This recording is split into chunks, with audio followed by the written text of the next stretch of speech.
ਸਤਿ ਸ਼੍ਰੀ ਅਕਾਲ ਜੀ। ਪੰਜਾਬੀ ਰੇਡੀਓ ਤੇ ਪੰਜਾਬੀ ਟੀਵੀ ਯੂਐਸਏ ਵੇਖ ਸੁਣ ਰਹੇ ਹੋ ਤੁਸੀਂ ਤੇ ਇਸ ਸਮੇਂ ਦਾ ਵਿਸ਼ੇਸ਼ programme beyond the headlines with Mandeep Punia ਲੈ ਕੇ ਤੁਹਾਡੇ ਸਾਹਮਣੇ ਰੂਬਰੂ ਹਾਂ। ਇਸ ਪ੍ਰੋਗਰਾਮ ਦੇ ਵਿੱਚ ਸੀਨੀਅਰ ਪੱਤਰਕਾਰ ਮਨਦੀਪ ਪੁਨੀਆ ਜੀ ਦਾ ਸਾਥ ਹੁੰਦਾ ਹੈ ਤੇ ਦੇਸ਼ ਵਿਦੇਸ਼ ਦੇ ਨਾਲ ਜੁੜੀਆਂ ਹੋਈਆਂ ਕਈ ਅਹਿਮ ਖਬਰਾਂ ਹੁੰਦੀਆਂ ਨੇ ਜਿਨ੍ਹਾਂ ਤੇ ਚਾਨਣਾ ਪਾਈਦਾ ਹੈ। ਸੋ ਨਾਲ ਜੋੜਦੇ ਹਾਂ ਪੁਨੀਆ ਜੀ ਨੂੰ, ਫਿਰ ਉਹ ਖਬਰਾਂ ਦਾ ਕਰਾਂਗੇ। ਬਹੁਤ ਬਹੁਤ ਸਵਾਗਤ ਹੈ ਜੀ। ਜੀ ਸ਼ੁਕਰੀਆ। ਸਤਿ ਸ੍ਰੀ ਅਕਾਲ ਗੁਰਪ੍ਰੀਤ। ਸਤਿ ਸ਼੍ਰੀ ਅਕਾਲ ਜੀ। ਸੋ ਸਭ ਤੋਂ ਪਹਿਲੀ ਖਬਰ ਤੇ ਆਪਾਂ ਜੇਕਰ ਚੱਲੀਏ ਤੇਜ਼ੀ ਦੇ ਨਾਲ, ਤਾਂ ਪਹਿਲੀ ਖਬਰ ਮੌਸਮ ਦੇ ਨਾਲ ਜੁੜੀ ਹੋਈ ਹੈ, ਕਿਉਂਕਿ ਜਿਸ ਤਰੀਕੇ ਦੇ ਨਾਲ ਮੌਨਸੂਨ ਨੇ ਦਸਤਕ ਦਿੱਤੀ ਹੈ ਤੇ ਹੁਣ ਕਹਿਰ ਬਰਸਾਉਣਾ ਸ਼ੁਰੂ ਕਰ ਦਿੱਤਾ ਹੈ। ਪੰਜਾਬ ਦੇ ਵਿੱਚ ਬੇਸ਼ੱਕ ਅੱਜ ਮੌਸਮ ਕਾਫੀ ਜਗ੍ਹਾ ਠੰਡਾ ਹੈ, ਬਾਰਿਸ਼ ਹੋ ਗਈ ਹੈ, ਪਰ ਹਿਮਾਚਲ ਦੇ ਵਿੱਚ ਬਾਰਿਸ਼ ਤੋਂ ਵੀ ਜ਼ਿਆਦਾ ਗੱਲ ਵੱਧ ਗਈ ਹੈ। 5 ਵੱਖ-ਵੱਖ ਥਾਵਾਂ ਤੇ ਕਹਿੰਦੇ ਬੱਦਲ ਫਟੇ ਨੇ ਤੇ ਉਸ ਤੋਂ ਬਾਅਦ ਕਹਿਰ ਬਰਸਿਆ ਜੀ ਉੱਥੇ। ਹਾਂਜੀ, ਸਭ ਤੋਂ ਜ਼ਿਆਦਾ ਜਿਹੜਾ ਇਹ ਮੌਨਸੂਨ ਜਦੋਂ ਤੋਂ ਨਾਰਥ ਇੰਡੀਆ ਚ ਆਇਆਗਾ, ਸਭ ਤੋਂ ਜ਼ਿਆਦਾ ਨੁਕਸਾਨ ਹਿਮਾਚਲ ਦਾ ਹੋਇਆਗਾ। ਉੱਥੇ ਆਪਾਂ ਜੇ ਗੱਲ ਕਰੀਏ ਕਾਂਗੜਾ ਦੀ, ਧਰਮਸ਼ਾਲਾ ਦੀ, ਨਾਲਾਗੜ੍ਹ ਦੀ, ਕੁੱਲੂ ਦਾ ਜਿਹੜਾ ਜ਼ਿਲ੍ਹਾ ਹੈਗਾ, ਉੱਥੇ ਹੀ ਕੁੱਲੂ ਦੇ ਵਿੱਚ ਹੀ 5 ਥਾਵਾਂ ਤੇ ਬਾਦਲ ਫਟੇ ਨੇ। ਕਾਂਗੜਾ ਦੇ ਵਿੱਚ ਫਟਿਆ ਹੈਗਾ, ਧਰਮਸ਼ਾਲਾ ਚ ਫਟਿਆ ਹੋਏਗਾ ਤੇ 5 ਲੋਕਾਂ ਦੀ ਡੈਥ ਹੋ ਚੁੱਕੀ ਹੈ ਤੇ 15 ਤੋਂ 20 ਜਾਣੇ ਉਹ ਜਿਹੜਾ ਉੱਥੇ ਫਲੈਸ਼ ਫਲੱਡ ਹੋਇਆਗਾ, ਯਾਨੀ ਕਿ ਇੱਕੋ ਲਖਤੇ ਜਿਹੜੀ ਬਾੜ ਆਈ ਹੈ ਉਹਦੇ ਚ ਜੀ ਉਹ ਸੜ ਚ ਬਹਿ ਗਏ ਹੈਗੇ ਆ ਤੇ ਉਹਨਾਂ ਨੂੰ ਲੱਭਣ ਦੀ ਕੋਸ਼ਿਸ਼ ਵੀ ਕੀਤੀ ਜਾ ਰਹੀ ਹੈ। ਰੁਦਰਪ੍ਰਯਾਗ ਦੇ ਵਿੱਚ ਇੱਕ ਫੋਰਸ ਟਰੈਵਲਰ ਪਹਾੜ ਦੇ ਥੱਲੇ ਡਿੱਗੀ ਸੀਗੀ, ਉਹਦੇ ਚ ਵੀ ਦੱਸਿਆ ਜਾ ਰਿਹਾ ਹੈਗਾ ਕਿ ਤਕਰੀਬਨ 15 ਲੋਕਾਂ ਦੀ ਡੈਥ ਹੋਈ ਹੈ। ਤੇ ਜੀ ਇਸ ਤਰੀਕੇ ਨਾਲ ਜਿਵੇਂ ਮੱਧ ਪ੍ਰਦੇਸ਼ ਹੋ ਗਿਆ, ਗੁਜਰਾਤ ਹੋ ਗਿਆ, ਅਹਿਮਦਾਬਾਦ, ਸੂਰਤ, ਉੱਥੇ ਵੀ ਬਹੁਤ ਜ਼ਿਆਦਾ ਤੇਜ਼ ਬਾਰਿਸ਼ ਹੋ ਰਹੀ ਤੇ ਉੱਥੇ ਵੀ ਹੜ੍ਹ ਵਰਗੇ ਮਾਹੌਲ ਉੱਥੇ ਵੀ ਹੋਇਆਗਾ। ਤੇ ਜੇ ਆਪਾਂ ਗੱਲ ਕਰ ਲਈਏ ਪੰਜਾਬ ਦੀ, ਪੰਜਾਬ ਦੇ ਵੀ 15 ਜ਼ਿਲ੍ਹਿਆਂ ਦੇ ਵਿੱਚ ਵਰਖਾ ਹੋਈ ਹੈ, ਮੀਂਹ ਪਿਆਗਾ। ਤੇ ਸਭ ਤੋਂ ਜਿਹੜੇ ਮਾੜੇ ਹਾਲਾਤ ਨੇ ਫਜ਼ੀਲਕਾ ਦੇ ਨੇ। ਫਜ਼ੀਲਕਾ ਚ ਜਿਹੜਾ ਫਜ਼ੀਲਕਾ ਸ਼ਹਿਰ ਹੈ, ਉੱਥੇ ਉਹਨਾਂ ਦਾ ਸੀਵਰ ਚੋਕ ਹੋ ਗਿਆ ਹੈਗਾ। ਇਸੇ ਕਰਕੇ ਉੱਥੇ ਮਤਲਬ ਆਪਾਂ ਕਹਿ ਲਓ ਕਿ ਗੋਡੇ ਗੋਡੇ ਪਾਣੀ ਹੈਗਾ ਤੇ ਗਲੀਆਂ ਚ, ਨਾਲੀਆਂ ਚ, ਘਰਾਂ ਚ ਵੀ ਵੜ ਗਿਆ ਹੈਗਾ ਪਾਣੀ ਉੱਥੇ। ਤੇ ਉੱਥੇ ਐ ਲੱਗ ਰਿਹਾ ਜਿਵੇਂ ਸ਼ਹਿਰ ਕਿਸੇ ਮਤਲਬ ਆਪਾਂ ਕਹਿ ਲਈਏ ਕਿ ਕਿਸੇ ਤਲਾਬ ਚ ਸ਼ਹਿਰ ਬਸਿਆ ਹੋਵੇ, ਇਸ ਕਿਸਮ ਦਾ ਜੀ ਮਾਹੌਲ ਹੈ ਉੱਥੇ। ਉੱਥੇ ਹੜ੍ਹ ਵਰਗਾ ਮਾਹੌਲ ਹੋਇਆ ਪਿਆ। ਹਾਲਾਂਕਿ ਕੋਸ਼ਿਸ਼ ਕੀਤੀ ਜਾ ਰਹੀ ਹੈ ਕਿ ਉੱਥੇ ਸੀਵਰ ਨੂੰ ਖੋਲ ਦਿੱਤਾ ਜਾਵੇ। ਤੇ ਮਤਲਬ ਇਹ ਸੱਚਾਈ ਹੈ ਜੀ ਆਪਣੇ ਨਾਰਥ ਇੰਡੀਆ ਦੇ ਸ਼ਹਿਰਾਂ ਦੀ, ਕਿ ਇੱਥੇ ਇੱਕ ਬਾਰਿਸ਼ ਵੀ, ਇੱਕ ਮੀਂਹ ਵੀ ਨਹੀਂ ਝੇਲ ਪਾਉਂਦੇ। ਜਦੋਂ ਵੀ ਇੱਕ ਮੀਂਹ ਪੈਂਦਾਗਾ ਉੱਥੇ ਹੀ ਇੱਥੇ ਮਤਲਬ ਉਹ ਨਾਲ ਦੀ ਨਾਲ ਹੀ ਇੱਥੇ ਮਤਲਬ ਆਪਾਂ ਕਹੀਏ ਕਿ ਸੀਵਰ ਚੋਕ ਹੋ ਜਾਂਦੇ ਨੇ, ਪਾਣੀ ਖੜਿਆ ਹੋ ਜਾਂਦਾਗਾ ਤੇ ਹੜ੍ਹ ਵਰਗੇ ਮਾਹੌਲ ਸ਼ਹਿਰਾਂ 'ਚ ਹੋ ਜਾਂਦੇ ਨੇ। ਜੀ। ਸੋ ਅਗਲੀ ਖਬਰ ਤੇ ਜੇਕਰ ਚੱਲੀਏ ਤਾਂ ਅਹਿਮਦਾਬਾਦ ਪਲੇਨ ਕ੍ਰੈਸ਼ ਦੇ ਮਾਮਲੇ 'ਚ ਖਬਰ ਆ ਰਹੀ ਹੈ ਕਿ ਬਲੈਕ ਬਾਕਸ ਰਿਕਵਰ ਕਰ ਲਿਆ ਗਿਆ। ਉਸ ਦੀ ਜਾਣਕਾਰੀ ਹੁਣ ਕੀ ਨਿਕਲ ਕੇ ਸਾਹਮਣੇ ਆ ਰਹੀ ਹੈ। ਉਹ ਬਲੈਕ ਬਾਕਸ ਦੇ ਵਿੱਚ ਜਿਹੜੀ ਜਾਣਕਾਰੀ ਮੌਜੂਦ ਹੁੰਦੀ ਹੈ, ਉਹਦਾ ਕਿੰਨਾ ਕੁ ਘੇਰਾ ਹੁੰਦਾ, ਕੀ ਕੁਝ ਉਸ ਤੋਂ ਪਤਾ ਲੱਗ ਸਕਦਾ? ਹਾਂਜੀ, ਜਿਹੜਾ ਬਲੈਕ ਬਾਕਸ ਹੁੰਦਾਗਾ ਉਹਦਾ ਡੇਟਾ ਰਿਕਵਰ ਕਰ ਲਿਆ ਗਿਆ ਹੈਗਾ। ਇਹ ਜਾਣਕਾਰੀ ਅੱਜ ਸਰਕਾਰੀ ਬਿਆਨ 'ਚ ਦਿੱਤੀ ਗਈ ਹੈਗੀ ਆ। ਪਹਿਲਾਂ ਇਹ ਕਿਹਾ ਜਾ ਰਿਹਾ ਸੀਗਾ ਕਿ ਇੰਡੀਆ 'ਚ ਜਿਹੜਾ ਬਲੈਕ ਬਾਕਸ ਹੈ ਉਹਦਾ ਡੇਟਾ ਰਿਕਵਰ ਨਹੀਂ ਹੋ ਰਿਹਾ, ਉਹਨੂੰ ਭਾਰ ਭੇਜਿਆ ਜਾਊਗਾ, ਅਮਰੀਕਾ ਭੇਜਿਆ ਜਾਊਗਾ। ਪਰ ਹੁਣ ਕਿਹਾ ਜਾ ਰਿਹਾ ਹੈਗਾ ਕਿ ਅਸੀਂ ਜਿਹੜਾ ਡੇਟਾ ਉਹ ਰਿਕਵਰ ਕਰ ਲਿਆ। ਇਹਦੇ 'ਚ ਬੇਸਿਕਲੀ ਜਿਹੜਾ ਪਾਇਲਟ ਹੁੰਦਾ ਪਲੇਨ ਦਾ, ਉਹਦੇ ਆਖਰੀ ਮਿੰਟਾਂ ਦੀ ਰਿਕਾਰਡਿੰਗ ਹੁੰਦੀ ਹੈ ਕਿ ਉਹ ਕੀ ਕਹਿ ਰਿਹਾ ਸੀਗਾ। ਜਿਵੇਂ ਉਸਨੇ ਮੇਡੇ ਕਾਲ ਕੀਤੀ ਸੀਗੀ ਤੇ ਉਸ ਮੇਡੇ ਕਾਲ 'ਚ ਉਹ ਕੀ ਕਹਿ ਰਿਹਾ ਸੀਗਾ, ਕੀ ਉਹਨੂੰ ਮਹਿਸੂਸ ਹੋ ਰਿਹਾ ਸੀ, ਉਹ ਸਾਰੀਆਂ ਗੱਲਾਂ ਸਾਹਮਣੇ ਨਿਕਲ ਕੇ ਆਉਣਗੀਆਂ। ਤੇ ਜਿਹੜਾ ਇਹ ਬਲੈਕ ਬਾਕਸ ਤੋਂ ਜਿਹੜਾ ਡੇਟਾ ਨਿਕਲ ਕੇ ਆਊਗਾ, ਉਹ ਤੋਂ ਬਾਅਦ ਹੀ ਐਨਾਲਿਸਿਸ ਹੋਊਗਾ ਕਿ ਜਿਹੜਾ ਇਹ ਪਲੇਨ ਕ੍ਰੈਸ਼ ਹੋਇਆ ਸੀਗਾ ਉਹਦੇ ਕੀ ਕਾਰਨ ਸੀਗੇ। ਤੇ ਇਹਦਾ ਸੀਬੀਆਰ ਅਤੇ ਡੀਆਰ ਫਾਰਮੈਟ 'ਚ ਇਹ 2 ਬਲੈਕ ਬਾਕਸ ਸੀਗੇ। ਦੋਵਾਂ ਦਾ ਕਿਹਾ ਜਾ ਰਿਹਾ ਹੈਗਾ ਕਿ ਜਿਹੜਾ ਡੇਟਾ ਹੈ ਉਹ ਰਿਕਵਰ ਕਰ ਲਿਆ ਗਿਆ ਹੈਗਾ।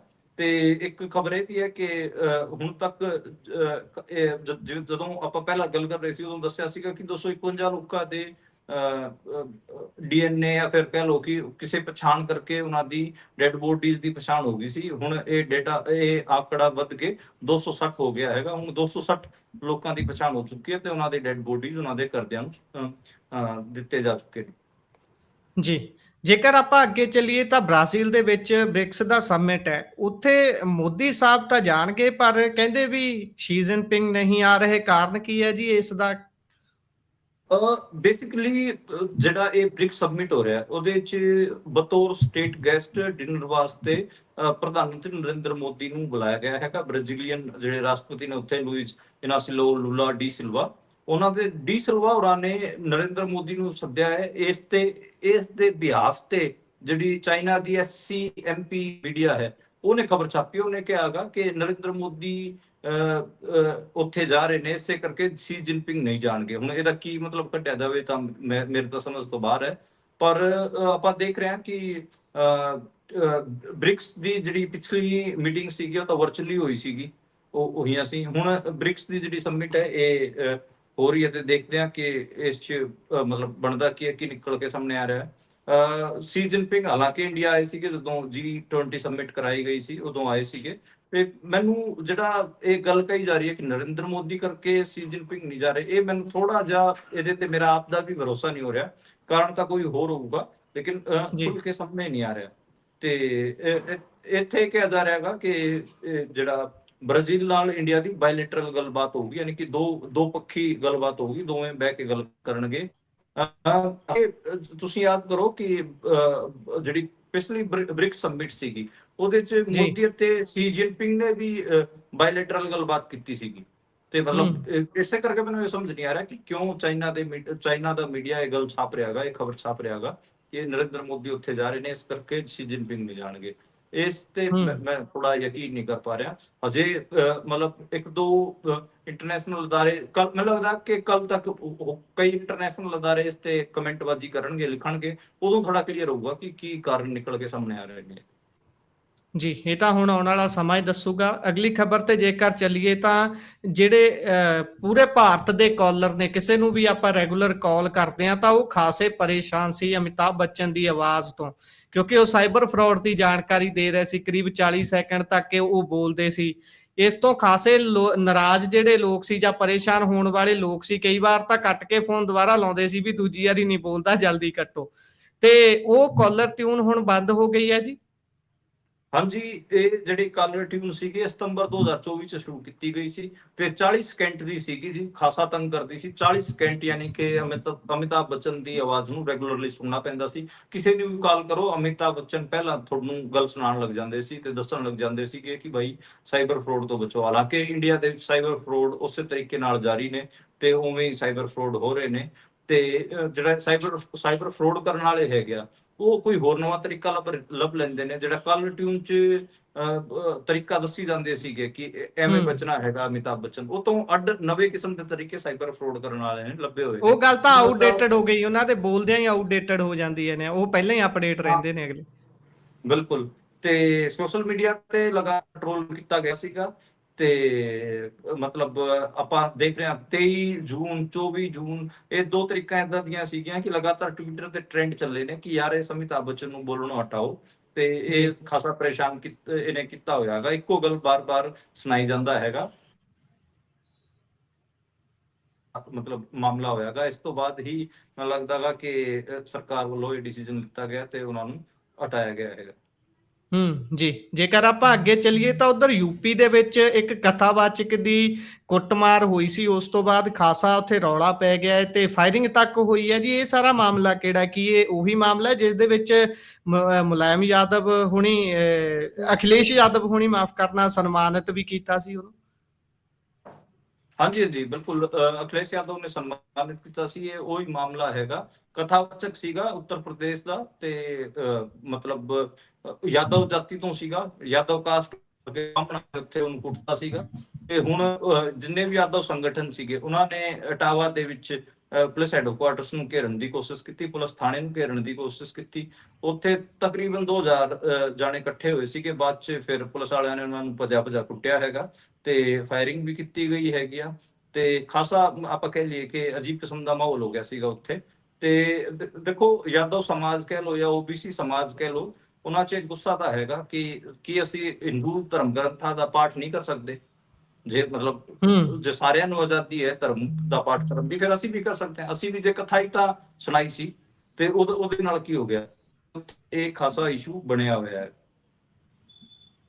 ਜੀ, ਸੋ ਜੇਕਰ ਆਪਾਂ ਅੱਗੇ ਚੱਲੀਏ ਤਾਂ ਉਧਰ ਅਮਿਤ ਸ਼ਾਹ ਹੁਣਾਂ ਦਾ ਬੀਤੇ ਦਿਨੀ ਬਿਆਨ ਸਾਹਮਣੇ ਆਇਆ ਸੀ ਅੰਗਰੇਜ਼ੀ ਨੂੰ ਲੈ ਕੇ। ਆਪਾਂ ਹਿੰਦੀ ਭਾਸ਼ਾ ਦੀ ਵੀ ਗੱਲ ਕਰ ਰਹੇ ਸੀ, ਫਿਰ ਰਾਹੁਲ ਗਾਂਧੀ ਦੀ ਟਿੱਪਣੀ ਸੀ। ਇਹ ਸਾਰੇ ਦੇ ਵਿਚਾਲੇ ਹੁਣ ਇੱਕ ਵਾਰ ਮੁੜ ਤੋਂ ਅਮਿਤ ਸ਼ਾਹ ਹੁਣਾਂ ਦਾ ਬਿਆਨ ਆਇਆ, ਕਹਿੰਦੇ ਵੀ ਕਿਸੇ ਵੀ ਵਿਦੇਸ਼ੀ ਭਾਸ਼ਾ ਦਾ ਵਿਰੋਧ ਨਹੀਂ ਕਰਦੇ ਅਸੀਂ। ਇਹ ਗੱਲਬਾਤ ਕੀ ਹੈ ਜੀ, ਇੰਨਾ ਭਾਸ਼ਾ ਦਾ ਰੌਲਾ ਕਿਉਂ ਪੈ ਗਿਆ ਜੀ? ਹਾਂਜੀ, ਲਗਾਤਾਰ, ਕਿਉਂਕਿ ਹਿੰਦੀ ਭਾਸ਼ਾ ਨੂੰ ਉਹਨਾਂ ਨੇ ਬਹੁਤ ਵੱਡਾ ਬਣਾ ਕੇ ਦਿਖਾਤਾ ਸੀਗਾ, ਇਸ ਕਰਕੇ ਉਹਨਾਂ ਨੂੰ ਅੰਗਰੇਜ਼ੀ ਦਾ ਡਾਇਰੈਕਟਲੀ ਉਹਨਾਂ ਨੇ ਅਪਮਾਨ ਕੀਤਾ ਸੀਗਾ ਤੇ ਹੋਰ ਦੂਜੀ ਭਾਸ਼ਾਵਾਂ ਨੂੰ ਵੀ ਥੱਲੇ ਦਿਖਾਇਆ ਸੀਗਾ।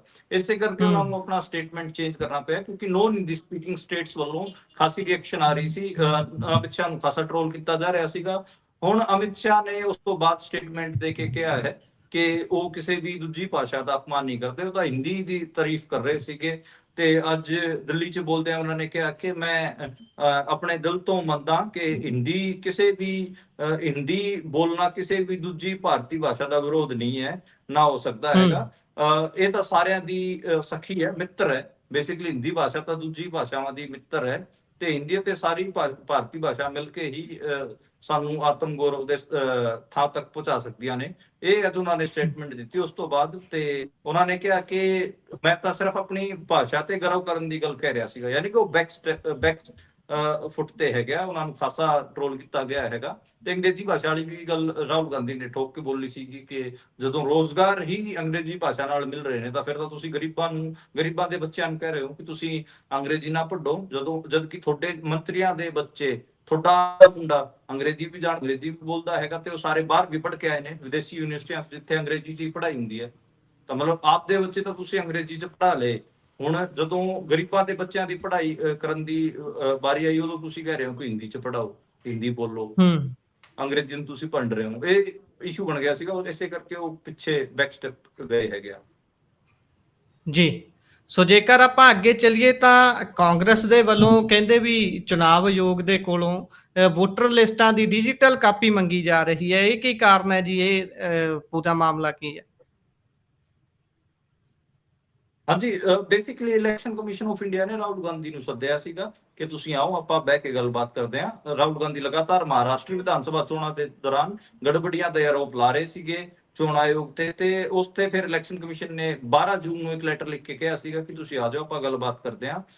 ਪਰ ਹੁਣ ਇੱਕ ਖਬਰ ਨਿਕਲ ਕੇ ਸਾਹਮਣੇ ਆ ਰਹੀ ਹੈ ਕਿ ਰਾਹੁਲ ਗਾਂਧੀ ਨੇ ਕਿਹਾ ਹੈਗਾ ਕਿ ਤੁਸੀਂ ਸਾਨੂੰ ਵੋਟਰ ਲਿਸਟ ਦੀ ਡਿਜੀਟਲ ਕਾਪੀ ਦੇ ਦਿਓ, ਅਸੀਂ ਫਿਰ ਅਸੀਂ ਮੰਨ ਲਾਂਗੇ ਕਿ ਮੈਚ ਫਿਕਸਿੰਗ ਨਹੀਂ ਸੀ। ਮਤਲਬ ਤੁਸੀਂ ਆਪਣੇ ਜਿਹੜਾ ਤੁਹਾਡੇ ਤੇ ਆਰੋਪ ਲੱਗ ਰਿਹਾ, ਤੁਹਾਡੇ ਤੇ ਜਿਹੜਾ ਕੋਈ ਤੁਸੀਂ ਅਕਿਊਜ਼ ਹੋ ਜਿਸ ਜੁਰਮ ਦੇ, ਉਹਨੂੰ ਹੀ ਤੁਸੀਂ ਲਕੋ ਰਹੇ ਹੋ। ਤੇ ਜੇ ਤੁਸੀਂ ਉਸ ਆਰੋਪ ਨੂੰ ਲਕੋ ਰਹੇ ਹੋ, ਇਸ ਦਾ ਮਤਲਬ ਤੁਹਾਡਾ ਕਬੂਲਨਾਮਾ ਹੈ ਕਿ ਉਹ ਹੋਇਆਗਾ। ਤੇ ਇਹ ਗੱਲ ਰਾਹੁਲ ਗਾਂਧੀ ਵੱਲੋਂ ਕਹੀ ਗਈ ਸੀਗੀ। ਮੈਨੂੰ ਲੱਗਦਾ ਕਿ ਜਦੋਂ ਤੱਕ ਡਿਜੀਟਲ ਵੋਟਰ ਲਿਸਟ ਨਹੀਂ ਦਿੱਤੀ ਜਾਂਦੀ, ਕਾਂਗਰਸ ਨੂੰ ਚੁੱਪ ਨਹੀਂ ਬਹਿਣਾ ਚਾਹੀਦਾ, ਬਲਕਿ ਕੋਈ ਅੰਦੋਲਨ ਵੀ ਕਰਨਾ ਚਾਹੀਦਾ। ਇਹ ਸੀਰੀਅਸ ਮਾਮਲਾ ਹੈਗਾ ਕਿ ਜਦੋਂ ਇੰਡੀਆ ਦਾ ਦਾਅਵਾ ਕਰਦਾ ਹੈਗਾ ਕਿ ਉਹ ਲਾਰਜੈਸਟ ਇਲੈਕਟੋਰਲ ਡੈਮੋਕ੍ਰੇਸੀ ਹੈ ਦੁਨੀਆ ਦੇ ਵਿੱਚ, ਤੇ ਇਲੈਕਟੋਰਲ ਪ੍ਰੋਸੈਸ 'ਚ ਜੇ ਘਪਲਾ ਹੈਗਾ, ਫਿਰ ਕਾਹਦੀ ਲਾਰਜੈਸਟ ਇਲੈਕਟੋਰਲ ਡੈਮੋਕ੍ਰੇਸੀ ਰਹੇਗੀ। ਇਸ ਕਰਕੇ ਮੈਨੂੰ ਲੱਗਦਾ ਹੈ ਕਿ ਜਿਹੜਾ ਕਾਂਗਰਸੀ ਹੈਗਾ, ਉਹਨਾਂ ਨੂੰ ਲਗਾਤਾਰ ਇਸ ਤੇ ਬੋਲਦਾ ਰਹਿਣਾ ਚਾਹੀਦਾ ਤੇ ਅੰਦੋਲਨ ਵਾਲਾ ਰੁਖ ਲੈਣਾ ਚਾਹੀਦਾ। ਜੀ, ਅੰਦੋਲਨ ਵਾਲਾ ਰੁਖ ਲੈਣਾ ਤੇ ਚਾਹੀਦਾ, ਪਰ ਇਹ ਲੈਂਦੇ ਨਹੀਂ ਨੇ। ਇਹ ਸਿਰਫ ਉਦੋਂ ਕੋਈ ਗੱਲ ਕਰਦੇ ਨੇ ਜਦੋਂ ਕਿ ਇਹਨਾਂ ਨੂੰ ਸੂਟ ਕਰਦਾ, ਉਸ ਤੋਂ ਬਾਅਦ ਚੁੱਪ ਕਰਕੇ ਬਹਿ ਜਾਂਦੇ ਨੇ। ਹੁਣ ਵੀ ਮਾਮਲਾ ਆਪਸ 'ਚ ਸਿਰਫ Rahul Gandhi versus election commission ਹੈ। ਉਹਨਾਂ ਤੋਂ ਇਲਾਵਾ ਕੋਈ ਬਾਹਲੇ ਬਿਆਨ ਕਿਸੇ ਵੱਖ-ਵੱਖ ਸਟੇਟਾਂ ਦੇ ਮੋਹਤਬਾਰ ਬੰਦਿਆਂ ਦੇ ਵੱਲੋਂ ਨਜ਼ਰ ਤਾਂ ਨਹੀਂ ਆਉਂਦੇ ਕਿਤੇ ਵੀ, ਕਿਸੇ ਵੀ ਪਲੇਟਫਾਰਮ ਦੇ ਉੱਪਰ। ਉੱਧਰ ਅੱਗੇ ਚੱਲੀਏ ਤਾਂ ਗੁਜਰਾਤ ਦੀ ਇੱਕ ਸੀਟ ਦੇ ਉੱਪਰੋਂ ਆਮ ਆਦਮੀ ਪਾਰਟੀ ਦੇ ਵਿਧਾਇਕ ਨੇ ਅਸਤੀਫਾ ਦੇ ਦਿੱਤਾ ਹੈ ਤੇ ਸਾਰੇ ਆਪਣੇ ਪਾਰਟੀ ਦੇ ਅਹੁਦਿਆਂ ਤੋਂ ਅਸਤੀਫਾ ਦੇ ਦਿੱਤਾ ਕਿ ਕਹਿੰਦੇ ਨੇ ਉਸ ਤੋਂ ਬਾਅਦ ਉਸ ਨੂੰ ਪਾਰਟੀ ਦੇ ਵਿੱਚੋਂ ਵੀ ਕੱਢ ਦਿੱਤਾ ਗਿਆ। ਇਹ ਮਾਮਲਾ ਸਾਰਾ ਕੀ ਹੈ ਜੀ? ਇਸ ਤਰੀਕੇ ਦੇ ਨਾਲ ਹਾਲੇ ਕੁਝ ਦਿਨ ਪਹਿਲਾਂ ਹੀ ਤਾਂ ਇਹ ਚਾਅ ਮਨਾਉਂਦੇ ਹਟੇ ਨੇ ਕਿ ਅਸੀਂ ਜਿੱਤ ਦਰਜ ਕੀਤੀ ਹੈ ਗੁਜਰਾਤ ਦੇ ਵਿੱਚ ਵੀ ਇੱਕ ਸੀਟ ਦੇ ਉੱਪਰ। ਦੇਖੋ, ਜਿਹੜੀ ਪਿਛਲੀ ਜਿੱਤ ਦਰਜ ਕੀਤੀ ਜਦੋਂ ਬਾਈ ਇਲੈਕਸ਼ਨ ਸੀਗਾ ਲੁਧਿਆਣੇ ਵਾਲਾ, ਉਸੇ ਦਿਨ 23 ਜੂਨ ਨੂੰ, ਉਹ ਵੀ ਉਸੇ ਕਿਸਮ ਦੀ ਸੀਟ ਸੀਗੀ। ਉੱਥੇ ਆਮ ਆਦਮੀ ਪਾਰਟੀ ਜਿਹੜੇ ਉੱਥੇ ਨੋਰਮਲ ਵਿਧਾਨ ਸਭਾ ਚੋਣ ਹੋਈ ਸੀ, ਉਹਦੇ 'ਚ ਜਿੱਤ ਕੇ ਆਈ ਸੀ। ਉਹਨਾਂ ਦਾ ਵਿਧਾਇਕ ਫਿਰ ਜਾ ਕੇ ਬੀਜੇਪੀ 'ਚ ਸ਼ਾਮਲ ਹੋ ਗਿਆ ਸੀ। ਇਸੇ ਕਰਕੇ ਉੱਥੇ ਬਾਈ ਇਲੈਕਸ਼ਨ ਹੋਇਆ ਸੀ, ਜਿਹੜੀ ਵਿਸਾਵਦਰ ਦੀ ਸੀਟ ਸੀ। ਹੁਣ ਜਿਹੜੀ ਸੀਟ ਦਾ ਮਾਮਲਾ ਹੈ, ਉਹ ਉਮੇਸ਼ ਮਕਵਾਣਾ ਨਾਂ ਦਾ MLA ਹੈ ਤੇ ਉਹਨੇ ਇਸਤੀਫਾ ਦਿੱਤਾ ਤੇ ਉਹ ਬੋਟਾਦ ਸੀਟ ਤੋਂ ਵਿਧਾਇਕ ਹੈਗਾ। ਅਮੇਸ਼ ਮਕਵਾਣਾ ਨੇ ਕਿਹਾ ਕਿ ਪਾਰਟੀ ਅੰਬੇਦਕਰ ਦੇ ਵਿਚਾਰਾਂ ਤੋਂ ਭਟਕ ਰਹੀ ਹੈ, ਇਸ ਕਰਕੇ ਮੈਂ ਪਾਰਟੀ ਨੂੰ ਛੱਡਿਆ। ਮੈਨੂੰ ਲੱਗਦਾ ਹੈਗਾ ਕਿ ਉਹ ਵੀ ਬੀਜੇਪੀ 'ਚ ਜਾਣਗੇ ਤੇ ਫਿਰ ਦੁਬਾਰੇ ਬਾਈ ਇਲੈਕਸ਼ਨ ਹੋਊਗਾ। 5 ਤਾਂ ਵਿਧਾਇਕ ਜਿੱਤੇ ਸੀਗੇ ਗੁਜਰਾਤ 'ਚ ਆਮ ਆਦਮੀ ਪਾਰਟੀ ਦੇ, ਉਹ ਵਾਰੀ ਛੱਡ ਕੇ ਬੀਜੇਪੀ 'ਚ ਜਾ ਰਹੇ ਨੇ, ਉੱਥੇ ਬਾਰ-ਬਾਰ ਬਾਈ ਇਲੈਕਸ਼ਨ ਹੋ ਰਹੇ ਨੇ। ਤਾਂ ਇਹ ਤੁਸੀਂ ਆਪ ਲਾਓ ਕਿ ਕਿੰਨੀ ਕਮਜ਼ੋਰ ਲੀਡਰਸ਼ਿਪ ਉੱਥੇ ਬਣੀ ਹੋਈ ਹੈ। ਯਾਨੀ ਕਿ ਲੋਕ ਤਾਂ ਅੱਛਾ, ਬਾਈ ਇਲੈਕਸ਼ਨ 'ਚ ਜਿਹੜਾ ਹੋਇਆ ਸੀਗਾ 19 ਜੂਨ ਨੂੰ ਤੇ 23 ਜੂਨ ਨੂੰ ਰਿਜ਼ਲਟ ਜੀ ਆਏ, ਬਾਈ ਇਲੈਕਸ਼ਨ 'ਚ ਜੀ ਦੁਬਾਰੇ ਆਮ ਆਦਮੀ ਜਿੱਦਾਂ ਦੀ ਲੋਕਾਂ ਨੇ, ਇਹਦਾ ਮਤਲਬ ਇਹ ਲੋਕ ਤਾਂ ਚਾਹ ਰਹੇ ਨੇ, ਪਰ ਇਹਨਾਂ ਦੀ ਲੀਡਰਸ਼ਿਪ ਇੰਨੀ ਹੌਲੀ ਹੈ ਕਿ ਇਹ ਸਹੀ ਬੰਦਿਆਂ ਨੂੰ ਟਿਕਟ ਹੀ ਨਹੀਂ ਦੇ ਰਹੇ। ਇਸ ਕਿਸਮ ਦੇ ਬੰਦਿਆਂ ਨੂੰ ਟਿਕਟ ਦੇ ਰਹੇ ਨੇ ਜਿਹੜੇ ਕਿ ਆਸਾਨੀ ਨਾਲ ਟੁੱਟ ਜਾਂਦੇ ਨੇ ਜਾਂ ਫਿਰ ਸੈਟਿੰਗ ਕਰ ਜਾਂਦੇ ਨੇ ਬੀਜੇਪੀ ਨਾਲ। ਜੀ, ਕੋਈ ਤਾਂ ਗੜਬੜ ਹੈ ਇਸ ਸਾਰੇ ਦੇ ਵਿੱਚ। ਪਰ ਇੱਕ ਹੋਰ ਗੱਲ ਸਾਹਮਣੇ ਆ ਰਹੀ ਸੀ ਨਾ ਕਿ ਉਹ ਕਹਿ ਰਿਹਾ ਕਿ ਇਹ ਪਾਰਟੀ ਉਹ ਕੰਮ ਨਹੀਂ ਕਰ ਰਹੀ ਜਿਹੜੀ ਕਰਨਾ ਚਾਹੁੰਦੇ, ਮੇਰੇ ਸਮਾਜ ਦੀ ਆਵਾਜ਼ ਨਹੀਂ ਬੁਲੰਦ ਕੀਤੀ ਜਾ ਰਹੀ। ਹੋਰ ਵੀ ਕਈ ਗੱਲਾਂ ਸਾਹਮਣੇ ਆ ਰਹੀਆਂ ਨੇ, ਪੰਜਾਬੀ ਮੀਡੀਆ ਪ੍ਰਕਾਸ਼ਿਤ ਕਰ ਅੰਬੇਦਕਰ ਰਿਹਾ ਦੇ ਉਹਨਾਂ ਵਿਚਾਰ ਸਾਰੀਆਂ ਗੱਲਾਂ। ਬੇਸਿਕਲੀ ਉਹੀ ਕਿ ਉਹ ਜਿਹੜਾ ਦਲਿਤ, ਬਿਲਕੁਲ ਸਹੀ ਕਹਿ ਰਹੇ ਹੋ, ਦਲਿਤ ਹੂੰ, ਭਾਈਚਾਰੇ ਨੂੰ ਜਿੰਨੀ ਸਪੇਸ ਮਿਲਣੀ ਚਾਹੀਦੀ ਸੀ ਕਿ ਪਾਰਟੀ ਲੀਡਰਸ਼ਿਪ 'ਚ, ਉਸ ਕਰਕੇ ਹੀ ਉਹ ਜੀ, ਖਫਾ ਹੋਏ ਨੇ। ਇਹ ਉਹਨਾਂ ਨੇ ਇਹ ਵੀ ਨਾਲ ਦੀ ਨਾਲ ਇਹ ਵੀ ਕਿਹਾ ਕਿ ਪੰਜਾਬ 'ਚ ਦਲਿਤ ਡਿਪਟੀ ਸੀਐਮ ਦੀ ਗੱਲ ਕਹੀ ਸੀ ਜੀ, ਅਰਵਿੰਦ ਕੇਜਰੀਵਾਲ ਨੇ। ਹਜੇ ਤੱਕ ਦਲਿਤਾਂ ਦਾ ਕੋਈ ਵੀ ਨੁਮਾਇੰਦਾ ਪੰਜਾਬ 'ਚ ਨਹੀਂ ਲਾਇਆ ਗਿਆ ਹੈਗਾ ਡਿਪਟੀ ਸੀਐਮ। ਤਾਂ ਉਹ ਇਸ਼ੂ ਜੀ, ਤਾਂ ਉਹੀ ਅੰਬੇਦਕਰ ਦੀ ਵਿਚਾਰਧਾਰਾ ਤੋਂ ਭਟਕਣ ਦਾ ਹੀ ਆਰੋਪ ਲਾ ਰਹੇ ਨੇ। ਜੀ। ਜੇ ਅੱਗੇ ਚਲੀਏ ਤਾਂ ਆਪਾਂ ਪਾਸਟਰ ਬਜਿੰਦਰ ਦੀ ਜੇਕਰ ਗੱਲ ਕਰੀਏ, ਪਾਦਰੀ ਦੀ, ਤਾਂ ਉਸ ਦੇ ਬਾਰੇ ਜਿਹੜੀ ਵਿਕਟਮ ਲੜਕੀ ਹੈ ਉਹ ਬੋਲ ਰਹੀ ਹੈ, ਉਹ ਕੀ ਕਹਿ ਰਹੇ ਨੇ ਇਹ ਸਾਰੇ ਗੱਲਬਾਤ ਦੇ ਉੱਪਰ। ਤੇ ਇਹ ਵੀ ਖਬਰ ਨਿਕਲ ਕੇ ਸਾਹਮਣੇ ਆ ਰਹੀ ਸੀ ਕਿ ਬਜਿੰਦਰ ਹੋਣਾ ਦੇ ਕੋਲੋਂ ਜੇਲ੍ਹ ਦੇ ਅੰਦਰ ਇੱਕ ਮੋਬਾਈਲ ਫੋਨ ਤੇ ਪੈਸੇ ਵੀ ਬਰਾਮਦ ਹੋਏ ਨੇ। ਬਿਲਕੁਲ ਬਜਿੰਦਰ ਦੇ ਸਮਰਥਕ ਹੈਗੇ ਆ। ਸੋਸ਼ਲ ਮੀਡੀਆ ਤੇ ਜੀ, ਲਗਾਤਾਰ ਉਹ ਅੱਡ-ਅੱਡ ਕਿਸਮ ਦੇ ਝੂਠੇ ਦਾਅਵੇ ਕਰ ਰਹੇ ਨੇ। ਉਹ ਲਗਾਤਾਰ ਇਹ ਫੈਲਾ ਰਹੇ ਨੇ ਕਿ ਬੇਸਿਕਲੀ ਗੁਰੂ ਜੀ ਨੂੰ ਤਾਂ ਫਸਾਇਆ ਜਾ ਰਿਹਾ ਹੈ, ਫਾਦਰ ਨੂੰ ਫਸਾਇਆ ਜਾ ਰਿਹਾ ਹੈ, ਇਸ ਕਿਸਮ ਦੀ ਸਟੇਟਮੈਂਟ ਆ ਰਹੀਆਂ ਸੀ। ਇਸ ਕਰਕੇ ਹੂੰ, ਫਿਰ ਜਿਹੜੀ ਇਹ ਵਿਕਟਿਮ ਸੀਗੀ, ਇਹਨੇ ਦੈਨਿਕ ਭਾਸਕਰ ਨੂੰ ਬੁਲਾ ਕੇ ਇੰਟਰਵਿਊ ਦਿੱਤਾ। ਉਹਦੇ 'ਚ ਉਹਨਾਂ ਨੇ ਸਾਰੀ ਕਹਾਣੀ ਦੱਸੀ ਹੈ। ਉਹਦੇ 'ਚ ਕਿਹਾ ਕਿ ਕਿਵੇਂ ਇਹ ਜਿਹੜਾ ਪਾਦਰੀ ਸੀਗਾ ਇਹ ਕੀ ਕਰਦਾ ਸੀਗਾ, ਤੇ ਉਹਨੇ ਪਾਦਰੀ ਨੂੰ ਪਖੰਡੀ ਕਿਹਾ। ਕਹਿੰਦੀ ਉਹ ਕਿ ਪਾਦਰੀ ਨਹੀਂ, ਇਹ ਪਖੰਡੀ ਹੈ ਤੇ ਇਹਨੇ 10 ਵਾਰ ਮੇਰਾ ਰੇਪ ਕੀਤਾ ਤੇ ਮੈਨੂੰ ਨਸ਼ੇ ਦੀ ਗੋਲੀਆਂ ਖਿਲਾਉਂਦਾ ਸੀਗਾ। ਇਹ ਸਾਰੀ ਗੱਲਾਂ ਉਹਨੇ ਦੱਸੀਆਂ ਹੈਗੀਆਂ। ਬੜਾ ਸ਼ੱਕੀ ਬੰਦਾ ਰਿਹਾ ਹੈ ਪਾਦਰੀ ਜਿਹੜਾ ਬਜਿੰਦਰ ਹੈ। ਤੇ ਇਹਦੇ ਬਾਰੇ ਆਪਾਂ ਪਹਿਲਾਂ ਵੀ ਆਪਣੇ ਬੁਲੇਟਿਨ 'ਚ ਗੱਲ ਕਰ ਚੁੱਕੇ ਹਾਂ ਕਿ ਕਿਵੇਂ ਇਹ ਯਮੁਨਾਨਗਰ ਤੋਂ ਬੰਦਾ ਹੈਗਾ ਤੇ ਹੱਤਿਆ ਦੇ ਆਰੋਪ 'ਚ ਜੇਲ੍ਹ 'ਚ ਗਿਆ ਸੀਗਾ, ਕਿਸੇ ਦਾ ਕਤਲ ਕਰਕੇ ਜੇਲ੍ਹ 'ਚ ਗਿਆ ਸੀ। ਜੇਲ੍ਹ ਤੋਂ ਬਾਹਰ ਆਇਆ ਤਾਂ ਪਾਦਰੀ ਬਣਿਆ ਹੋਇਆ ਸੀਗਾ ਤੇ ਮਤਲਬ ਇਹਨੇ ਫਿਰ ਪੰਜਾਬ 'ਚ ਆ ਕੇ ਕ੍ਰਿਸਚਨ ਧਰਮ ਪ੍ਰਚਾਰਨਾ ਸ਼ੁਰੂ ਕਰ ਦਿੱਤਾ ਸੀ। ਯਾਨੀ ਕਿ ਇਹਦਾ ਮਤਲਬ ਇਹ ਕਿ ਕੋਈ ਨਾ ਕੋਈ ਸੈਟਿੰਗ ਤਾਂ ਇਹਦੀ ਹੋਈ ਹੈ ਅੰਦਰ। ਜੀ। ਅੱਗੇ ਜੇਕਰ ਆਪਾਂ ਚੱਲੀਏ ਤਾਂ ਉੱਧਰ ਕਹਿੰਦੇ ਫਿਰੋਜ਼ਪੁਰ ਦੇ ਵਿੱਚ ਕਿਸਾਨ ਗਲਤੀ ਦੇ ਨਾਲ ਇੰਡੋ ਪਾਕ ਬਾਰਡਰ ਕ੍ਰਾਸ ਕਰ ਗਿਆ ਤੇ ਉਸ ਤੋਂ ਬਾਅਦ ਫੈਂਸਿੰਗ ਦੇ ਲਾਗੇ ਕਹਿੰਦੇ ਖੇਤ ਸੀ ਜਿੱਥੇ ਗਿਆ ਹੋਇਆ ਸੀ, ਤੇ ਬੀਐਸਐਫ ਤੇ ਪਾਕ ਰੇਂਜਰਸ ਦੀ ਗੱਲਬਾਤ ਹੋਈ ਹੈ ਆਪਸ 'ਚ। ਕੀ ਉਹ ਕਿਸਾਨ ਨੂੰ ਛੱਡ ਦਿੱਤਾ ਗਿਆ ਜਾਂ ਫਿਰ ਪਾਕਿਸਤਾਨ ਦੇ ਕਬਜ਼ੇ ਦੇ ਵਿੱਚ ਲੈ ਲਿਆ ਗਿਆ ਸੀ ਉਸ ਨੂੰ? ਦੇਖੋ ਇਸ ਕਿਸਾਨ ਦੀ ਜਿਹੜੀ ਉਮਰ ਹੈ ਉਹ ਵੀ ਬਹੁਤ ਘੱਟ ਹੈ, 20 ਸਾਲ ਦਾ ਹੈਗਾ ਤੇ ਇਹਦੀ ਪਛਾਣ ਹੈਗੀ ਅਮਰਤਪਾਲ ਸਿੰਘ ਦੇ ਤੌਰ ਤੇ ਇਹਦੀ ਪਛਾਣ। ਤੇ 21 ਜੂਨ ਨੂੰ ਖੇਤਾਂ 'ਚ ਕੰਮ ਕਰਨ ਗਿਆ ਸੀਗਾ ਪਰ ਵਾਪਸ ਪਰਤਿਆ ਨਹੀਂ।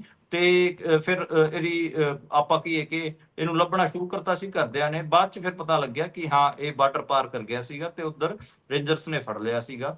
ਤੇ ਹੁਣ ਪਤਾ ਲੱਗਿਆ ਤੇ ਮੀਟਿੰਗ ਹੋਈ ਹੈ ਰੇਂਜਰਸ ਦੀ ਅਤੇ ਬੀਐਸਐਫ ਦੀ, ਪਾਕ ਰੇਂਜਰਸ ਦੀ। ਹੁਣ ਦੇਖਦੇ ਆ ਉਹਦੇ 'ਚ ਕੀ ਨਿਕਲ ਕੇ ਸਾਹਮਣੇ ਆਉਂਦਾਗਾ। ਤੇ ਹਜੇ ਮਤਲਬ ਉਹਨੂੰ ਛੱਡਿਆ ਨਹੀਂ ਗਿਆ ਹੈਗਾ। ਹਾਲਾਂਕਿ ਜਿਹੜਾ ਕਿਸਾਨ ਸੀਗਾ ਉਹ ਆਪਣਾ ਪਛਾਣ ਪੱਤਰ ਲੈ ਕੇ ਗਿਆ ਸੀਗਾ, ਪਛਾਣ ਪੱਤਰ ਦਿਖਾ ਕੇ ਹੀ ਉਹਨੇ ਐਂਟਰੀ ਲਈ ਸੀ। ਪਰ ਉੱਥੇ ਨਾ ਬੜਾ ਇਹ ਇਸ਼ੂ ਵੀ ਹੈ ਗੁਰਪ੍ਰੀਤ। ਜਦੋਂ ਮੈਂ ਆਪਣਾ ਪੰਜਾਬ ਤੇ ਮੈਂ ਜਦੋਂ ਪੋਲੀਟੀਕਲ ਸਾਇੰਸ ਵਾਸਤੇ ਇੱਕ ਸਰਵੇ ਭਰ ਰਿਹਾ ਸੀਗਾ, ਉਦੋਂ ਜੀ, ਮੈਨੂੰ ਫਾਜ਼ਿਲਕਾ ਫਿਰੋਜ਼ਪੁਰ ਦੇ ਜਿਹੜੇ ਬਾਰਡਰ ਲਾਗੇ ਉਹਨਾਂ ਨੇ ਸਾਰਿਆਂ ਨੇ ਕਿਹਾ ਕਿ ਅਸੀਂ ਤਾਂ ਜਿਹੜੀ ਤਾਰਬੰਦੀ ਤੋਂ ਖਾਸੇ ਦੁਖੀ ਹਾਂ, ਸਾਡੇ ਖੇਤ ਉੱਧਰ ਰਹਿ ਗਏ ਹੈਗੇ ਆ। ਕਹਿੰਦੇ ਕਿ ਜਿਹੜਾ ਜ਼ੀਰੋ ਲਾਈਨ ਹੈ ਨਾ ਉੱਥੇ ਤਾਰਬੰਦੀ ਹੋਣੀ ਚਾਹੀਦੀ। ਕਹਿੰਦੇ 200 ਮੀਟਰ ਉਰਾਂ ਕਰ ਰੱਖੀ ਹੈ ਤਾਰਬੰਦੀ, ਇਸ ਕਰਕੇ ਸਾਨੂੰ ਉੱਥੇ ਜਾਣਾ ਪੈਂਦਾ ਖੇਤਾਂ 'ਚ, ਤਾਂ ਪਰਮਿਸ਼ਨ ਲੈ ਕੇ ਜਾਣਾ ਪੈਂਦਾ। ਤੇ ਜੇ ਮਾੜਾ ਮੋਟਾ ਇੱਧਰ ਉੱਧਰ ਹੋ ਗਏ ਤਾਂ ਫਿਰ ਸਾਨੂੰ ਜਾਣ ਦਾ ਵੀ ਖਤਰਾ ਬਣਿਆ ਰਹਿੰਦਾ ਹੈ। ਜੀ। ਸੋ ਜੇਕਰ ਆਪਾਂ ਅਗਲੀ ਖਬਰ ਦਾ ਰੁਖ ਕਰੀਏ ਤਾਂ ਉਧਰ ਪੰਜਾਬ ਦੇ ਵਿੱਚ ਅਕਾਲੀ ਆਗੂ ਵਿਕਰਮ ਮਜੀਠੀਆ ਹੋਣਾ ਤੇ ਕੱਲ ਕਾਰਵਾਈ ਹੋਈ ਉਹਨਾਂ ਦੇ ਘਰ, ਜਿਸ ਤਰੀਕੇ ਦੇ ਨਾਲ ਵਿਜੀਲੈਂਸ ਪਹੁੰਚੀ, ਸਾਰਿਆਂ ਨੇ ਉਹ ਤਸਵੀਰਾਂ ਦੇਖੀਆਂ। ਲਗਾਤਾਰ ਗੱਲ ਹੋ ਰਹੀ ਹੈ ਉਹਨਾਂ ਦੇ ਬਾਰੇ ਤੇ ਹੁਣ ਕਹਿੰਦੇ ਉਹਨਾਂ ਨੂੰ ਪੇਸ਼ ਕਰਕੇ ਕੋਰਟ ਦੇ ਵਿੱਚ ਤੇ 7 ਦਿਨ ਦਾ ਰਿਮਾਂਡ ਹਾਸਲ ਕਰ ਲਿਆ ਗਿਆ।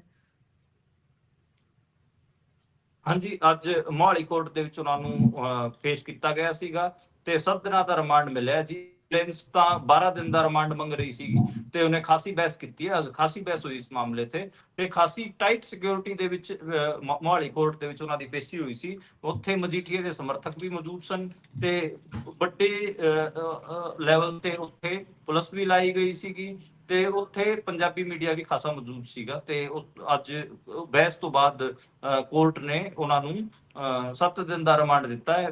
ਵਿਜੀਲੈਂਸ ਹੁਣ 7 ਦਿਨ ਉਹਨਾਂ ਨਾਲ ਪੁੱਛਗਿੱਛ ਕਰੇਗੀ। ਬੇਸਿਕਲੀ ਸਰਕਾਰੀ ਵਕੀਲ ਹੈਗੇ ਆ, ਉਹਨਾਂ ਨੇ ਦੱਸਿਆ ਕਿ 540 ਕਰੋੜ ਰੁਪਏ ਦੀ ਟ੍ਰਾਂਜੈਕਸ਼ਨਸ ਦੀ ਗੜਬੜੀ ਦਾ ਮਾਮਲਾ ਹੈ ਤੇ income tax record, bank statement, company ਦੇ ਲੈਣ ਦੇਣ, ਇਹ ਸਾਰਿਆਂ 'ਚ ਹੀ ਉਹਨਾਂ ਨੂੰ ਚੀਜ਼ਾਂ ਲੱਭੀਆਂ ਨੇ। ਇਸੇ ਕਰਕੇ ਅਸੀਂ ਇਸ ਤੇ ਕਾਰਵਾਈ ਕਰ ਰਹੇ ਹਾਂ। 2007 ਤੋਂ ਪਹਿਲਾਂ ਜਿਹੜੀ ਬੈਂਕ ਸਟੇਟਮੈਂਟ ਸੀਗੀ ਉਹਦੇ 'ਚ 161 ਕਰੋੜ ਰੁਪਏ ਦਾ ਅੰਤਰ ਦੱਸਿਆ ਗਿਆ ਹੈਗਾ।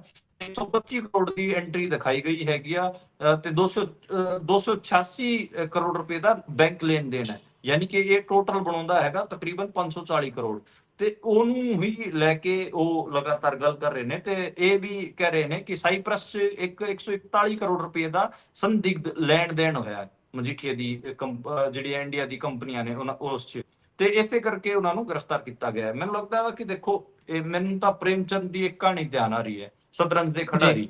ਉਹ ਸ਼ਤਰੰਜ ਦੇ ਖਿਡਾਰੀ 'ਚ ਪ੍ਰੇਮਚੰਦ ਦੱਸਦੇ ਨੇ ਕਿ ਕਿਵੇਂ ਲਖਨਊ ਤੇ ਨਾ ਇੱਕ ਨਵਾਬ ਹੋਣਾ ਦਾ ਰਾਜ ਹੁੰਦਾ ਸੀਗਾ ਤੇ ਉਹਨਾਂ ਦੇ ਜਿਹੜੇ ਹੂੰ। ਆਪਾਂ ਕਹਿ ਲਈਏ ਕਿ ਅੱਗੇ ਜਿਹੜੇ ਰਿਆਸਤਦਾਰ ਹੁੰਦੇ ਸੀ, ਜਿਨ੍ਹਾਂ ਨੂੰ ਰਿਆਸਤਾਂ ਦਿੱਤੀਆਂ ਹੁੰਦੀਆਂ ਸੀ ਨਵਾਬਾਂ ਨੇ, ਉਹ ਵੀ ਜੀ। ਛੋਟੇ ਨਵਾਬ ਹੁੰਦੇ ਸੀ ਤੇ ਉਹ ਕਿਵੇਂ ਸਿਰਫ ਪੂਰਾ ਦਿਨ ਸ਼ਤਰੰਜ ਖੇਡਦੇ ਰਹਿੰਦੇ ਸੀਗੇ। ਉਹਨਾਂ ਨੂੰ ਫਿਕਰ ਹੀ ਨਹੀਂ ਸੀਗੀ ਕਿ ਜਿਹੜੇ ਅੰਗਰੇਜ਼ ਹੈਗੇ ਆ ਉਹ ਲਖਨਊ ਆ ਰਹੇ ਨੇ। ਲਖਨਊ 'ਚ ਉਹਨਾਂ ਨੇ ਰੈਜ਼ੀਡੈਂਸੀ ਸਥਾਪਿਤ ਕਰ ਲਈ ਹੈ। ਬਾਅਦ 'ਚ ਉਹਨਾਂ ਨੇ ਲਖਨਊ ਤੋਂ ਜਿਹੜਾ ਅਵਧ ਦਾ ਰਾਜ ਸੀਗਾ ਉਹ ਖੋਹ ਲਿਆ ਸੀਗਾ ਅੰਗਰੇਜ਼ਾਂ ਨੇ, ਪੂਰਾ ਸਿਸਟਮੈਟਿਕ ਤਰੀਕੇ ਤੋਂ ਖੋਇਆ ਤੇ ਉੱਧਰ ਉਹ ਜਿਹੜੇ ਨਵਾਬ ਸੀਗੇ, ਛੋਟੇ ਨਵਾਬ, ਵੱਡੇ ਨਵਾਬ, ਸਾਰੇ ਸ਼ਤਰੰਜ ਹੀ ਖੇਡਦੇ ਰਹਿ ਗਏ। ਮੈਂ ਇਹ ਗੱਲ ਮੈਨੂੰ ਇੱਥੇ ਲੱਗਦੀ ਹੈ ਪੰਜਾਬ ਦੇ ਐਲੀਟਾਂ ਬਾਰੇ। ਜਿਹੜੇ ਪੰਜਾਬ ਦੇ ਐਲੀਟ ਸੀਗੇ ਉਹਨਾਂ ਨੂੰ ਜੀ। ਸੱਚਿਓ ਉਹਨਾਂ ਦੀ ਜ਼ਮੀਨ ਹੈ ਉਹ ਜਾ ਚੁੱਕੀ ਉਹਨਾਂ ਦੇ ਹੱਥੋਂ। ਉਹ ਪੈਸੇ ਬਣਾਉਂਦੇ ਆ ਤੇ ਸ਼ਤਰੰਜ ਖੇਡਦੇ ਹੀ ਰਹਿ ਗਏ। ਮਤਲਬ ਹੂੰ। ਸਾਰੀ ਆਪਾਂ ਜਦੋਂ 2-3 ਦਿਨ ਪਹਿਲਾਂ ਵੀ ਆਪਾਂ ਗੱਲ ਕੀਤੀ ਸੀ, ਮੈਂ ਪੰਜਾਬ ਦੀ ਪੋਲੀਟੀਕਲ ਹਿਸਟਰੀ ਤੇ ਮਾੜਾ ਮੋਟਾ ਕੰਮ ਕੀਤਾ ਹੈ। ਕਿਸੇ ਟਾਈਮ ਅਕਾਲੀ ਦਲ ਬੇਸਿਕਲੀ ਜਿਹੜੀ ਮਿਡਲ ਅਤੇ ਸਮੋਲ ਪੀਜੈਂਟਰੀ ਹੈ ਉਹਦੀ ਐਕਸਪ੍ਰੈਸ਼ਨ ਹੁੰਦਾ ਸੀਗਾ। ਹੁਣ ਦੇਖੋ ਅਕਾਲੀ ਦਲ 'ਚ ਕਿੰਨੀਆਂ ਐਲੀਟ ਫੈਮਲੀਆਂ ਨੇ ਤੇ ਉਹਨਾਂ ਦੇ ਜਿਹੜੇ ਅੱਗੇ ਐਲੀਟ ਫੈਮਲੀਆਂ ਦੇ ਜਿਹੜੇ ਲੋਕ ਨੇ, ਜਿਹੜੇ ਪੋਲਿਟਿਕਸ ਕਰ ਰਹੇ ਨੇ, ਉਹ ਕੋਈ ਸਵਾਲ ਥੋੜੀ ਨਾ ਚੁੱਕਣਗੇ। ਉਹ ਤਾਂ ਇਹ ਦੇਖਣਗੇ ਕਿ ਜੀ। ਜੀ। ਸਾਡੇ ਕੰਪਨੀਆਂ, ਅਸੀਂ ਕਿਵੇਂ ਹੋਰ ਮੁਨਾਫਾ ਕਮਾਈਏ। ਇਹ ਚੱਕਰ ਹੈ। ਮਤਲਬ ਇਹ ਮਾਡਰਨ ਡੇਜ਼ ਸ਼ਤਰੰਜ ਦੇ ਖਿਡਾਰੀ ਨੇ ਤੇ ਇਹਨਾਂ ਨੂੰ ਮੈਨੂੰ ਲੱਗਦਾ ਕਿ ਅਕਾਲੀ ਦਲ ਦੀ ਜਿਹੜੀ ਨਵੀਂ ਭਰਤੀ ਵਾਲਾ ਮਾਮਲਾ ਆਇਆ ਸੀਗਾ, ਸ੍ਰੀ ਅਕਾਲ ਤਖਤ ਸਾਹਿਬ ਤੋਂ ਜਿਹੜਾ ਆਦੇਸ਼ ਹੋਇਆ ਸੀਗਾ, ਉਹਦਾ ਪਾਲਣ ਵੀ ਹੋਣਾ ਚਾਹੀਦਾ ਤੇ ਇਹ ਸੁਨਿਸ਼ਚਿਤ ਕੀਤਾ ਜਾਣਾ ਚਾਹੀਦਾ ਕਿ ਅਕਾਲੀ ਦਲ 'ਚ ਕਿਵੇਂ ਨਵੀਂ ਊਰਜਾ ਆਊਗੀ, ਨਵੇਂ ਲੋਕ ਆਣਗੇ। ਛੋਟੀ ਕਿਸਾਨੀ ਅਤੇ ਦਰਮਿਆਨੀ ਕਿਸਾਨੀ ਜਾਂ ਮਜ਼ਦੂਰ ਪਰਿਵਾਰ ਤੋਂ ਲੋਕ ਕਿਵੇਂ ਅਕਾਲੀ ਦਲ 'ਚ ਆਣਗੇ, ਇਸ ਤੇ ਮੰਥਨ ਹੋਣਾ ਚਾਹੀਦਾ। ਸਿਰ ਜੋੜ ਕੇ ਬਹਿਣਾ ਚਾਹੀਦਾ ਅਕਾਲੀ ਦਲ ਨੂੰ। ਤੇ ਬਾਕੀ ਤਾਂ ਦੇਖੋ ਇਹ ਐਲੀਟਾਂ ਦੇ ਖੇਡ ਨੇ। 540 ਕਰੋੜ ਰੁਪਇਆ ਤਾਂ ਬਹੁਤ ਹੁੰਦਾਗਾ। ਮੈਨੂੰ ਲੱਗਦਾ ਕਿ ਬਿਨਾਂ ਇਨਵੈਸਟੀਗੇਸ਼ਨ ਤੋਂ ਨਹੀਂ ਛੱਡਿਆ ਜਾਊਗਾ ਮਜੀਠੀਏ ਨੂੰ। ਹਾਲਾਂਕਿ ਮਜੀਠੀਏ, ਇੱਕ ਗੱਲ ਇਹ ਵੀ ਹੈ ਕਿ ਮਜੀਠੀਏ ਨੂੰ ਮੈਨੂੰ ਲੱਗਦਾ ਕਿ ਇਸ ਕਰਕੇ ਵੀ ਟਾਰਗੇਟ ਕੀਤਾ ਜਾ ਰਿਹਾ ਹੈਗਾ ਕਿ ਅੱਜ ਕੱਲ ਉਹ ਖਾਸੇ ਆਪਾਂ ਆਪਣੇ ਜਿਹੜੇ ਸੂਬੇ ਦੇ ਮੁੱਖ ਮੰਤਰੀ ਨੇ ਭਗਵੰਤ ਮਾਨ, ਉਹਨਾਂ ਤੇ ਖਾਸੇ ਉਲਟ ਚੱਲ ਰਹੇ ਨੇ। ਉਹਨਾਂ ਦਾ ਜੇ ਆਪਾਂ ਕਹੀਏ ਕਿ ਰਾਜਨੀਤਿਕ ਮਖੌਲ ਜੇ ਕੋਈ ਹੈਗਾ, ਕੋਈ ਰਾਜਨੀਤਿਕ ਮਖੌਲ ਬਣਾਉਂਦਾ ਹੈਗਾ ਭਗਵੰਤ ਮਾਨ ਦਾ, ਤਾਂ ਉਹ ਫਿਰ ਮਜੀਠੀਆ ਹੀ ਹੈ।